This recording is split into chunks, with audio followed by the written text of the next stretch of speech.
ज्वारीचे मऊ लुसलुशीत आप्पे बनवण्यासाठी इथे 1 ग्लास सेट केलेला आहे. त्याने आपल्याला 2 ग्लास ज्वारी घ्यायची आहे. 2 ग्लास ज्वारीसाठी 1 ग्लास मी इथे उडदाची डाळ घेतलेली, 1 चमचा मेथ्या टाकायचे आहेत. स्वच्छ धुवून आपल्याला 10 ते 12 तास भिजत ठेवायचं आहे.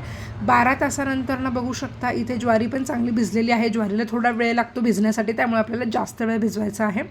आता जसं आपण नेहमी इडली डोशाचं बॅटर करतो ना, तसंच आपल्याला ज्वारीचं पण सगळं वाटून घ्यायचं आहे, मिक्स करून घ्यायचं आहे व्यवस्थित आणि झाकण लावून याला एक 8 ते 9 तास चांगलं फर्मेंट होण्यासाठी ठेवायचं आहे. 8 ते 9 तासानंतर बॅटर अगदी छान तयार झालेलं, लागेल तेवढं बॅटर मी काढून घेतलेलं आहे वेगळ्या भांड्यामध्ये. आता यामध्ये आपल्याला कोथिंबीर, त्यानंतरनं इथे मी गाजर घेतलेला आहे, हिरवी मिरचीची पेस्ट टाकून मीठ टाकून मिक्स करायचं आहे आणि आप्पे पात्रात आपल्याला आप्पे टाकून घ्यायचे आहेत. या पद्धतीने झाकण लावून चांगलं शेकून घ्यायचं दोन्ही बाजूने. अतिशय मऊ लुसलुशीत आणि जाळीदार असे खमंग ज्वारीचे आप्पे तयार झालेले आहेत. तर एकदा नक्की करून बघा.